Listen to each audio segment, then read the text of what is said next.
দেখেন প্রবাসী ভাইদের বিমান ভাড়া 50,000 টাকা, যেটা সেটা 1.5 লাখ, 2 লাখ, 1,90,000 এইরকম একটা অবস্থানে অবস্থান করছে। আমরা তো এই অবস্থাটা দেখতে চাই কেউ বলেন?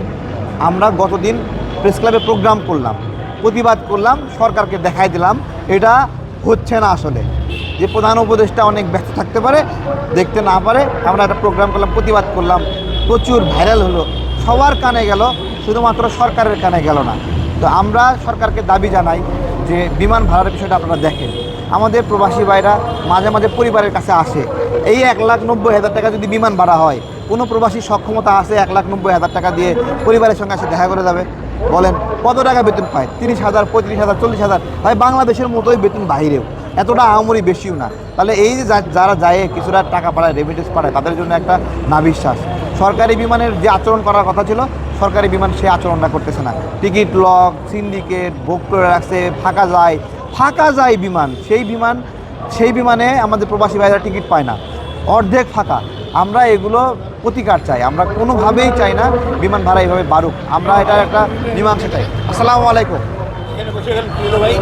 আমরা এখানে বসছি প্রবাসী ভাইদের বিমান ভাড়া তাদের কষ্ট হচ্ছে, সেই কষ্ট বন্ধ করার জন্য আমরা প্রতিবাদী প্রোগ্রাম করছিলাম, কেউ শোনে না। হোয়াটসঅ্যাপে বলছি শোনে না, লাইভ করে বলছি শোনে না, ওই জন্য এনে বসে গেছি। ঠিক আছে, আপনাদের দোয়া চাই স্যার। ওকে। আমরা সরকারকে হোয়াটসঅ্যাপে বলছি, মেসেজ করে বলছি, সামনে সামনে দেখা হয় তখন বলছি, কাম হয় না। লাইভ করে বলছি, কাম হয় না। প্রতিবাদী প্রোগ্রাম করে বললাম, কাজ হয় না। এখন বসে গেছি, কি করব? দেখি কতদিনে কাম না হয়। প্রতিদিন এখানে বসবো আর গালিগালাজ করব প্রবাসী ভাইদেরকে উদ্দেশ্য করে, তাদেরকে দৃষ্টি আকর্ষণ করবো, তারাও কথা বলেন। কথা না বললে কাজ হবে না। এখন আমাদের মতো কারো হচ্ছে না, আমাদের ফোন কেউ শোনে না, আমাদের মেসেজ কেউ দেখে না। এখন প্রতিবাদ করা ছাড়া কোনো উপায় নাই। আসসালামু আলাইকুম। ভালো আছেন? দাবি আদায় না হওয়া পর্যন্ত চলবে এটা। হ্যাঁ, বড় কর্মসূচি তো আছে, দেখা যাক কি হয়। দেশ ওই দেশে হইলে আমার দেশে হবে না কেন? এটাই আমাদের কথা। ভাই অনেক জায়গায় যে কিছু সিন্ডিকেট কাজ করে, সেই সিন্ডিকেটটা ভাঙার বিষয়ে কি আসলে সরকার কোনো পদক্ষেপ নিচ্ছে না, নাকি কোনো দুর্বলতা আছে বলে আপনি মনে করেন? এখন সরকারের কাছে এই দেশ আমানত হিসেবে দেওয়া হয়েছে, এখন আমানত রক্ষা করতে পারতেছে না, এটাই আর কি বাস্তবতা। আমরা বলেও হচ্ছে না, হ্যাঁ, আমাদের কথা শুনতেছে না, আমাদের প্রতি রেসপন্স করতেছে না। আমরা একটা কথা বলে সেটা তাদের কানে যায় না। তো এখন কি করব? এখন পাবলিকলি গালিগালাজ করেই তাদেরকে দৃষ্টি আকর্ষণ করতে হবে, এছাড়া আর কোনো উপায় নাই। ভাই সেই সাথে আমরা অনেক সময় দেখি প্রবাসীরা এয়ারপোর্টে এসে কান্নাকাটি করে, তাদের লাগেজ থেকে জিনিস চুরি হয়ে যায়। আসলে এইটার সাথে কি আসলে কর্তৃপক্ষ দায়ী, বা আসলে এটা কীভাবে কেন এরকম একটা পরিবেশ হয়?